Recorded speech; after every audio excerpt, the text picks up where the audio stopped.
So the first thing I'm going to do is get all of my vegetables cut up for my soup base. I've got some celery, snow peas, sugar peas, capsicums, carrots, zucchinis, parsnips, a bit of cabbage and some bok choy, and I'm just going to use this salt reduced chicken stock. So all I'm going to do is just quickly chop all of this up, pop it in the pan, let it cook down for a little bit. I'm going to add all of the hard vegetables first, and then I will add all of these soft vegetables later on, as they don't need as much cooking.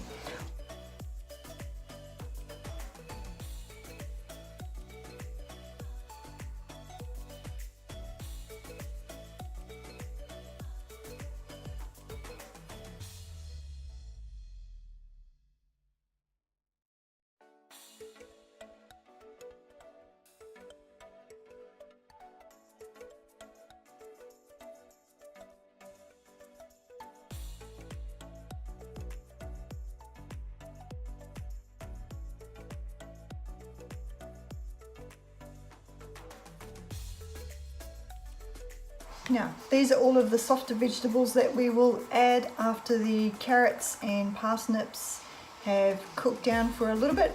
Meantime, while we wait for that, I'm going to get on to making the meatballs for the soup.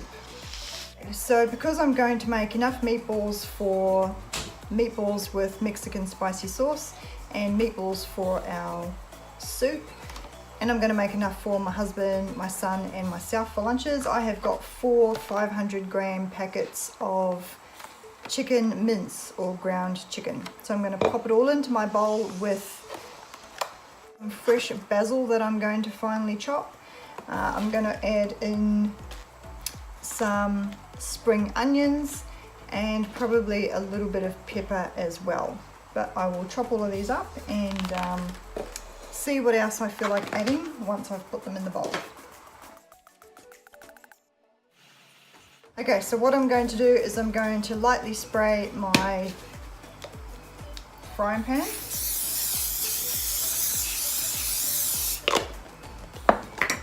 Now, in my chicken, you saw I have my ground chicken mince. I put in my basil and the spring onions. I added some dry oregano. So what I'm going to do now is I like to use my ice cream scoop, is to just scoop out a medium-sized ball. It is quite a sticky mixture and that's totally fine. And I'm just going to pop them in the frying pan on a medium heat on your stove top and just brown them off before we pop them in the oven to finish them off. So this is just going to give them the nice brown colouring. Now you can make your meatballs as big or as small as you like, because these are 0 smart points. Obviously making sure that you only have a certain portion when you eat them, because we can still overeat and we just need to be mindful about that. But as serving sizes go, you could make these you can portion these out to whichever size you choose, or like I have done in previous videos, you can even just make mini meatloaves or a large meatloaf, whatever your heart desires. But for the purpose of today, we're going with medium-sized meatballs.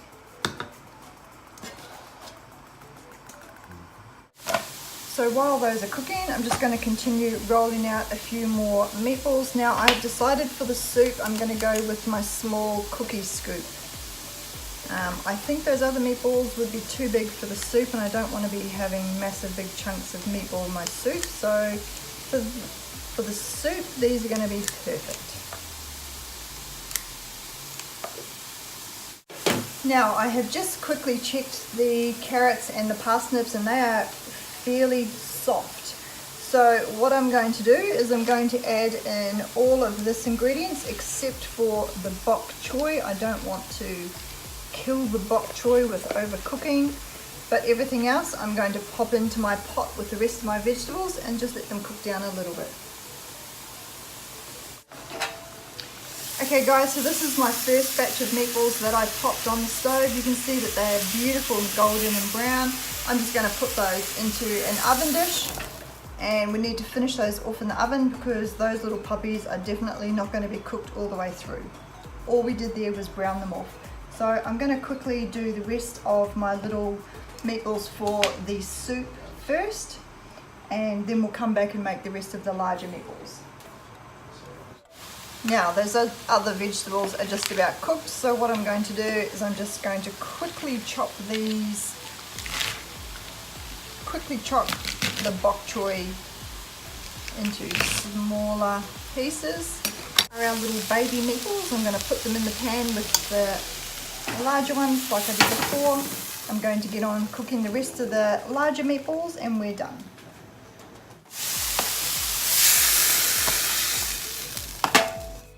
I'm going to pop these in the oven for about, I think for these ones probably about 5 minutes just to finish them off. I don't want to overcook these because obviously they're going to cook again when they go into the soup.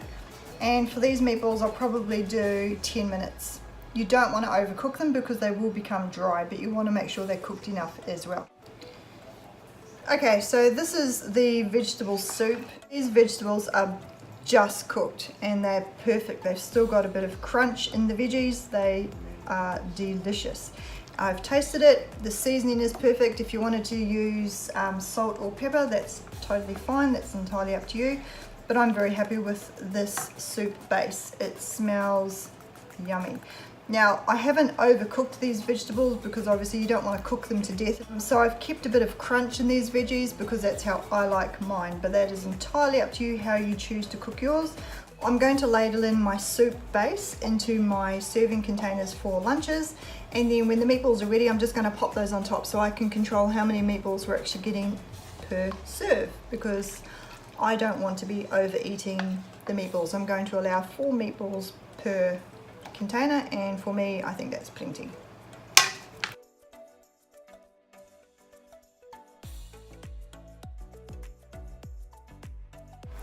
So now I'm just going to pop 4 meatballs per serve.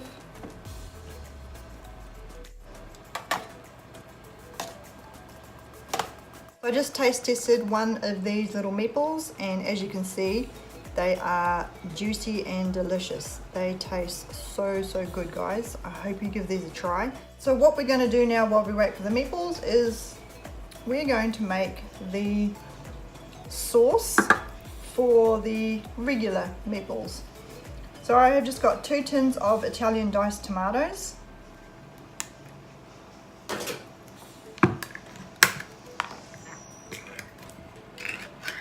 What you want to do is pop that into your dish.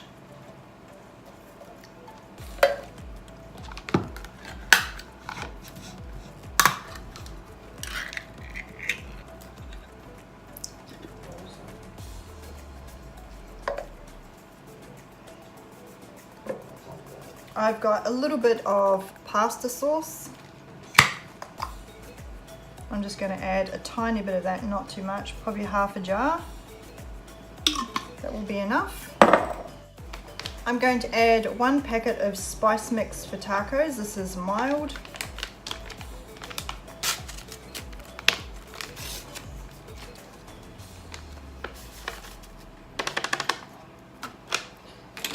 Now I'm going to add a clove of garlic. Mine are pre-frozen.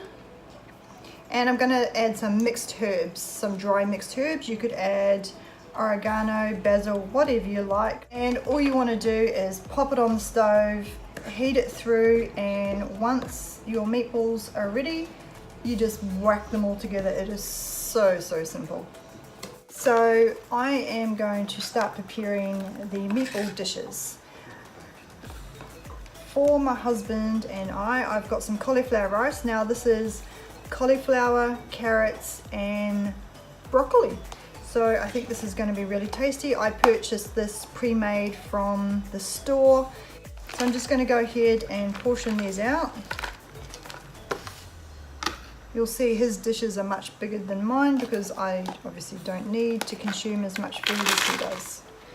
And for me, portion control is all about my containers I use, because I know that if I have a bigger container, I'm probably more than likely to have more food.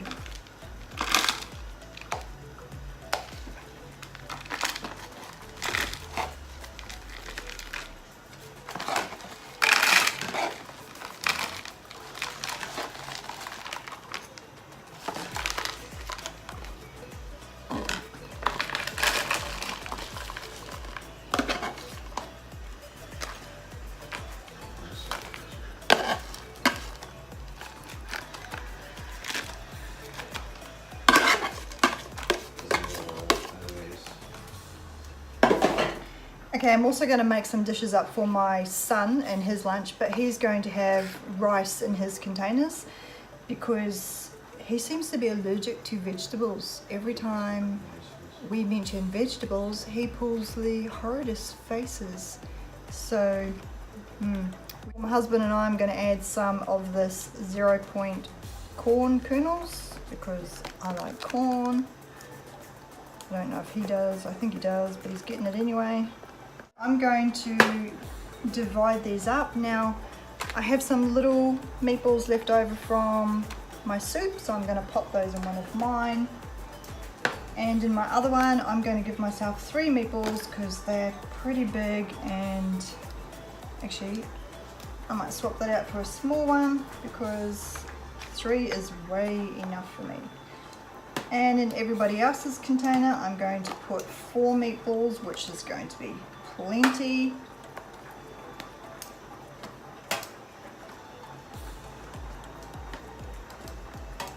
As you can see, these meatballs are fairly hefty in size. So here is our sauce base, and all I'm going to do is just going to ladle a spoonful of this over.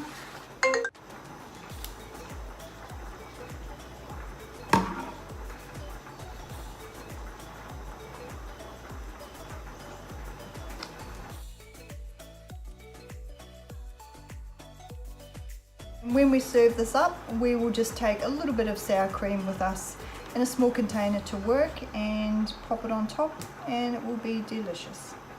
So I've made a couple of extra things. I've made these egg and vegetable bites as a 0-point snack to go along with my husband's and mine lunches.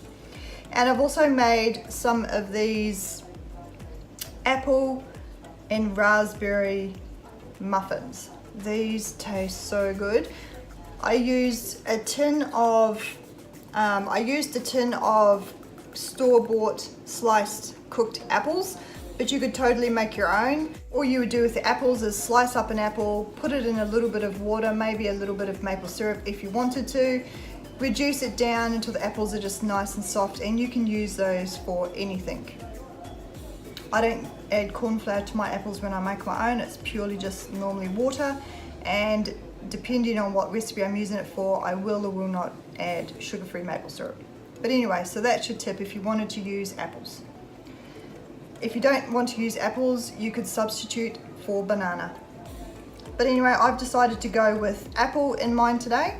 So I've got tiny bits of apple and fresh raspberries in my little muffins. These taste so great. You get the sweetness from the apple and the little tang from the fresh raspberries. They're so delicious, and they are a great little Weight Watcher snack instead of reaching for something store-bought and processed. I will link the recipe and directions in the description box below for these 2 recipes, plus chicken meatball soup and chicken meatballs that we made already.